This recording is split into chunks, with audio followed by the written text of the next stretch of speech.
came to Abimelech in a dream by night and said to him, Behold, thou art but a dead man. For the woman which thou hast taken, for she is a man's wife. Now, I want to bring this, I want to touch on that. I'm going to let the prophet keep picking that up. If you were doing something against the Most High's plan and his people, he would intervene. He would stop you. All right? Look, remember now, Isaac ain't born yet. There's a whole plan, a whole destiny lined up for these two people. All right? This king was interfering with the Most High's plan. And even though Abraham and Sarah lied, that ain't got nothing to do with what the Most High got planned for you. Right. We can lie all day and whatever. The Most High is smart enough, he would make a way out of no way. Go ahead, prophet. Keep reading it. Verse 4, but Abimelech had not come near her. Okay. And he said, Lord, wilt thou slay also a righteous nation? Said he not unto me, she is my sister. Now, he telling on him. He said, Abraham said that was my sister. Like, he said he not unto me. That means, didn't he say to me, she is my sister? See? And she, even herself, said, he is my brother. And she did it too. Right. In the integrity of my heart and innocency of my hands have I done this? No. And God and the Most High said unto him in the dream, Yea, I know that thou didst this in the integrity of thy heart. I love it, love it. Look, for I also withheld thee from sinning against me. Say it again, prophet. Read verse 6 again. And the Most High said unto him in a dream, Yea, I know that thou didst this in the integrity of thy heart, for I also withheld thee from sinning against me. Sinning against Sarah? No, me. Sinning against Abraham? Me. Sinning against who? Well, see, now let's stop right there. Since we're going to break it down on who he's sinning against, and that's being identified, they sinned against the Most High. Both of them. His servants. The ones he destined to carry the seed and be the father of many. They're great people. They sinned against the Most High. And so what he's telling him is, why would he even come to Abimelech? He was righteous. And he knew he was righteous. I'm a righteous nation. Why would you come against it? And again, the Most High says, for I also withheld thee from sinning against me. Therefore suffered I thee not to touch her. Okay. Brothers and sisters, I'm just bringing this out because Sarah was a woman of high beauty. Okay, this king saw this on her. And keep on reading, prophets. Go ahead. Finish that. And the Most High said unto him in a dream, Yea, I know that thou didst this in your integrity. That's verse 6 again, of thy heart. For I also withheld thee from sinning against me. Therefore suffered I thee not to touch her. Verse 7, now therefore restore the man his wife, for he is a prophet, and he shall pray for thee, and thou shalt live. And if thou restore her not, know thou that thou shalt surely die. Now the Most High is telling, who are we talking to here? Abimelech. He's telling him flat out, if you don't restore that wife back to this man, what's going to happen to him? You will surely die. Thou and all that are thine. And catch this, brothers and sisters. Whatever the Most High call you, that's what you are. What did he tell Abimelech? Who is this man? He's a prophet. For he is a prophet, and he shall pray for thee, and thou shalt live. And if thou restore her not, no, please know and hear right now. Okay, brothers and sisters. Abraham, Moses, Isaac, and Jacob, they were prophets before us. Yeah, they are forefathers, but they worked, they came into the earth in the form and the function as a prophet. Even Christ came in the form as a prophet. Okay? Prophet means to teach the word. Right? And another thing I wanted to really bring out, I mean, not to redirect us, but many times we deal with dreams as though they're just movies that we watch in our sleep. The Most High deals with you in a dream. And when he deals with you in a dream, when you're dreaming of something, it's always referring to your life. Many times people have dreams and they want to become interpreters and this, that, and the other. But it's found in Job 33:14 that when the Most High comes to you in a dream, that dream is dealing with you and you alone. It's a message for you and you alone. And if we could get that, then we could clean up the pollution in our minds as to how to deal with dreams. You know what? God, prophet. We're going to keep reading in chapter 20 here, then we're going to go into the definition of the word Zion. But keep reading in chapter 20. All right, beginning at verse 8, Genesis chapter 20, verse 8. Therefore Abimelech rose early in the morning and called all his servants and told all these things in their ears, and the men were sore afraid. Verse 9, then Abimelech called Abraham and said unto him, what hast thou done unto us?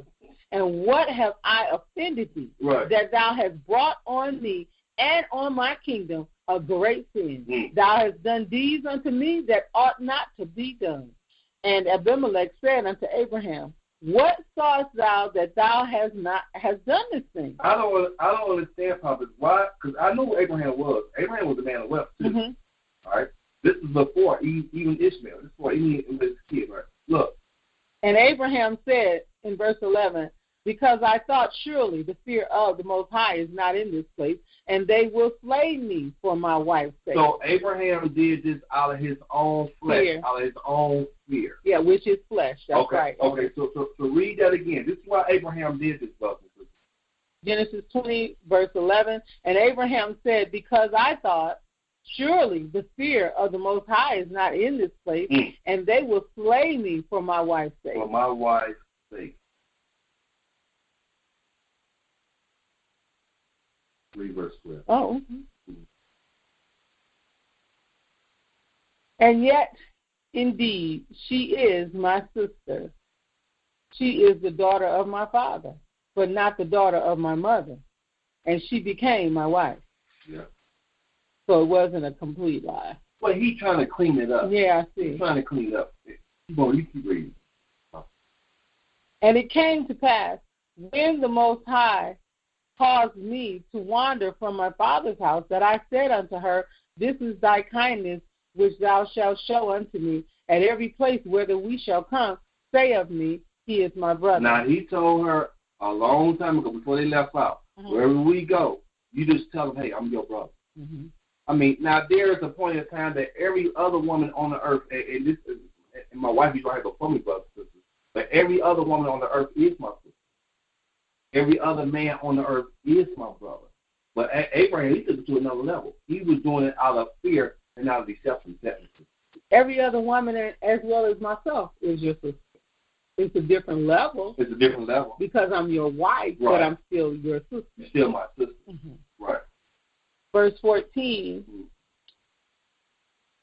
And Abimelech took sheep and oxen and men servants and women servants and gave them unto Abraham and restored him Sarah his wife. Okay. So now, yeah, that's nice, because not only did he restore the wife, like the Most High said, he gave extra. He gave extra. And this is some of where Abraham got his wealth from. So we want to get ready to leave out of this chapter, folks. You can read this more in depth on your own time, but I just wanted to bring that out on how special Sarah was. Okay? All right? And I know it had to do with her character, it had to do with her looks and everything. Sarah was beautiful. Well, I'm going to have to push back on the looks. I mean, that's wonderful. Yes, I think it did. His whole intention and directive had to do with the look. But what some people fail to realize is her obedience. Her obedience. Right. She had to, according to the scriptures, she had to listen to what her husband told her to do. Exactly. And she had to do it. So really it's still, again, it's really lying on him. He knew what he was doing. Right. Out of his fear. Right. But she was told she wasn't supposed to ever speak out of turn to what her husband told her to do. Exactly. So we need to highlight her obedience. Okay. And that's what this is about. This is about the daughters of Zion, or how our women, brothers and sisters, are supposed to be in line with the head of the household, the man. Okay? There's a reward for obedience. There's a punishment for disobedience. Okay? Even for the man, when we out of order with following the Most High, that ain't coming to us. So it's a negative and a positive effect on what we do here on this planet to walk in the truth. Prophet, you want to get ready to go into the Bible dictionary, and let's get the definition for the word Zion. Now, in the Apocrypha, brothers and sisters, Zion is titled Zion, S-I-O-N. Okay. Well, the S is not an S sound. Yeah. When it comes to the Hebrew language, it gives a Z sound. It gives the same sound. Right. Yeah, it's just different vernaculars for the different languages as they've evolved in history. Okay. Zion, out of the Zondervan Bible Dictionary, meaning one of the hills on which Jerusalem stood. Okay. So that's one. It has a place. Mm-hmm. And it is first mentioned in the Old Testament as Jebusite fortress, as a Jebusite fortress. Mm-hmm. David captured it and called it the city of David. Mm-hmm. So David brought the ark, according to, you find the references in 1 Kings chapter 8, verse 1, 2 Chronicles chapter 5, verse 2, chapter 32, verse 30, hold up, chapter 33, verse 14. Hold up, Papa. Go back to 1 Kings what? 1 Kings chapter 8, verse 1. Let's look at that. 1 Kings chapter 8, verse 1. Mm-hmm. One of the first references to Zion, brothers and sisters here. 1 Kings chapter 8, verse 1. Then Solomon assembled the elders of Israel and all the heads of the tribes, the chief of the fathers of the children of Israel, unto King Solomon in Jerusalem, that they might bring up the ark of the covenant of the Lord of the Most High out of the city of David, which is Zion. Our sister here in the earth, Andy Yari, what was that Erica about to do? She sung about Zion. She named her son. She named her son Zion is Lauryn Hill. Is Lauryn Hill. Mm-hmm. Brothers and sisters, through history and through time, our people have always sung about Zion. Mm-hmm. And I want to put the name on a certain people that haven't done it. Look at the Jamaicans, or what the Bible calls, or what the Most High call them, the Benjamites, Bob Marley. They have always sung about Zion. They have always sung about Zion. Okay, that's a beautiful scripture to bring that out. So, what was one of the other ones? It was in 2 Chronicles. 2 Chronicles. Chapter 5, verse 2. 5 verse 2. And this is just giving you confirmation on what happened. And in Numbers, it said that the Ark of the Covenant was brought to the city of David, which is Zion. Right? Which is Zion. Look what Chronicles says. It's pretty much a reiteration, because you understand that Chronicles is really just a record, keeping the record of the kings and their doings, and highlighting like all of the main things that they did. So in 2 Chronicles chapter 5, verse 2, it says, Then Solomon assembled the elders of Israel and all the heads of the tribes, the chief of the fathers of the children of Israel, unto Jerusalem, to bring up the ark of the covenant of the Lord out of the city of David, which is Zion. So we know now, we got confirmation that Zion is represented as a place as well. Okay? You can please read that definition in the Zondervan Bible Dictionary. Okay. Alrighty. David brought the ark to Zion, and the hill henceforth became sacred. When Solomon later moved the ark to the temple on nearby Mount Moriah, the name Zion was extended to take in the temple. Zion came to stand for the whole of Jerusalem. The name is frequently used figuratively for the Jewish church and polity. Now, of course, that Bible dictionary is going to be a reference to Jewish. Right. Because it's the Jewish Bible dictionary. But, brothers and sisters, you can research it now. There is nowhere in no scripture in the Bible that says Jewish. All right? But when we think about the Ark of the Covenant, what is the Ark of the Covenant? What does the Ark hold? It holds the Ten Commandments. It holds showbread plate. It holds, I'm not for sure. I don't think it held the rod of Aaron in that Ark. I don't think it was big enough to hold that rod that Aaron used, the blood. But it holds other sacred artifacts that hold the manure in there, didn't it? And so when we look at that, and it's speaking of figuratively, so just really dealing with the falsehood in and rest in the synagogue of Satan, what we recognize as the synagogue of Satan today, according to Revelation chapter 2, verse 9 and 3, verse 9, those who claim to be Jews but are not. So they have a reference here that the name is frequently used figuratively for the Jewish church. So what we want to pay attention to is